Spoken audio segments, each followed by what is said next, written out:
Hey everyone, and welcome back to the Ecommerce Toolbox Expert Perspectives. Today's episode is a little different. This week marks the start of the second half of the year, and today also happens to be our 90th episode since launching the podcast. So we thought it was the perfect time to pause, look back, and reflect on one of the most talked about and often misunderstood topics in e-commerce, AI and automation. Instead of welcoming a new guest today, we've pulled together some of the most practical, insightful conversations we've had about AI so far on the show. You'll hear from leaders using it to solve real challenges on the back end, the front end, and everything in between. Let's dive in. AI and automation aren't just future trends, they're already redefining e-commerce. In this special episode, we've compiled insights from across the retail spectrum to show how leaders are actually using these tools to drive measurable results. How top brands are using AI to drive, not distract from business outcomes. Technology is an enabler. We never start with technology. Even when you talk AI, you talk about even the more complex things, we don't start with technology. We start with the business. I sell underwear. That's the most important thing for me right now. How do I sell more underwear? So it always starts with the business needs. Technology is a tool to enable the business. The back end is also really important if you think about the ability for an agent to review past performance, current data points, and make multiple scenarios. So think about you making a marketing plan or a campaign plan. You can take the campaign performance of your last 5 fashion campaigns. You can look at the marketing budgets. You can have a look at the performance across different partners. And then you can create a couple of different scenarios based on what's happening competitively in your market, items at the different price points, particular channels you want to drive, or particular campaign outcomes. And that is going to be so much easier. Beforehand, you'd have to have a data science or a data analyst in your team to do that, and at least a finance analyst. But now a marketing executive can do that pretty easily if they have an LLM that has all of that data in. And I think that's where a lot of businesses are looking. The other area, which is already currently pretty active, is in end-to-end supply chain management. So getting a really good visibility of your stock across all of your points, including right from the warehouse and the manufacturer all the way through to wherever you're retailing. And I think optimizing your supply chain really delivers value because that's in-year, bottom line profit for you. Moving beyond segmentation to true one-one personalization with AI. The focus is really to bring that personal boutique experience online. So we are not done yet. The AI stylist is really the very first step. So the AI stylist, you need to do things yourself. It's very lean forward shopping at the moment because you need to input text and that takes time.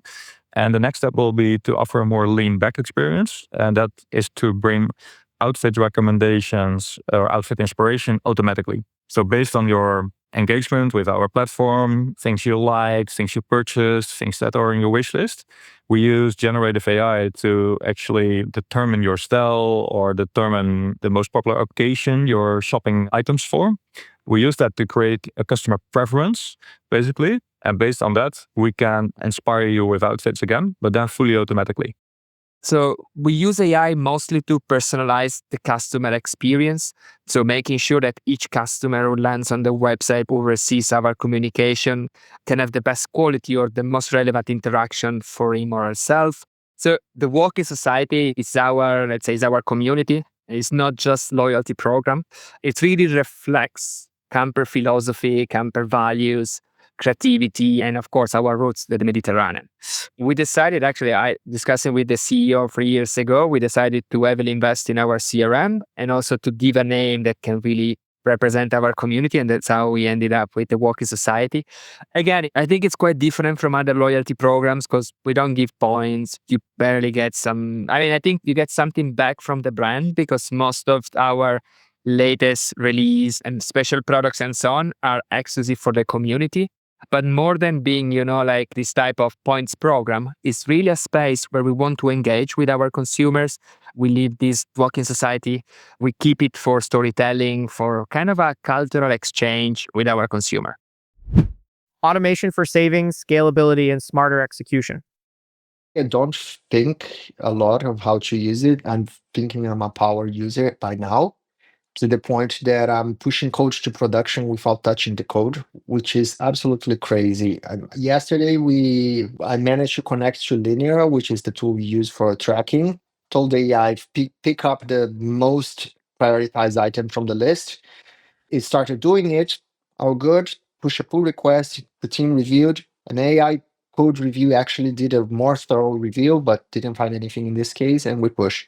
I think that we are using data heavily. We are creating a culture to use that because we are a small team, so whatever we can find tools to make us work better. So I'm dedicating a lot of time in the internal tooling on that and trying to expand that to other teams. But that's one. The optimization on the website, that is something that I would call, I'm not thinking a lot on that because I think that is the work is going to do it by itself, because in the end it's trying to mimic users. But when you're thinking about optimizing for machines, you're also optimizing for SEO, for accessibility, for bots.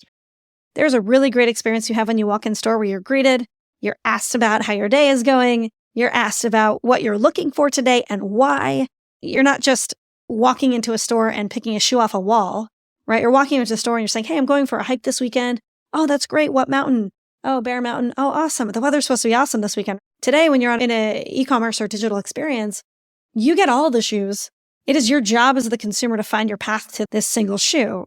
So conversational search bridges that gap and creates an opportunity for the customer to really feel known and inject context into that search experience.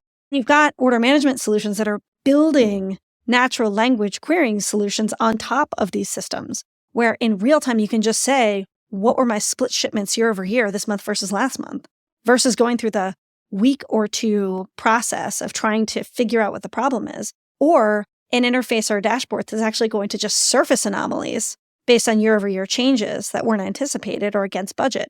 I mean, that is just going to change. We're going to be so much smarter, so much faster, and be able to drive so much more profit as a result. Where automation ends and human connection begins.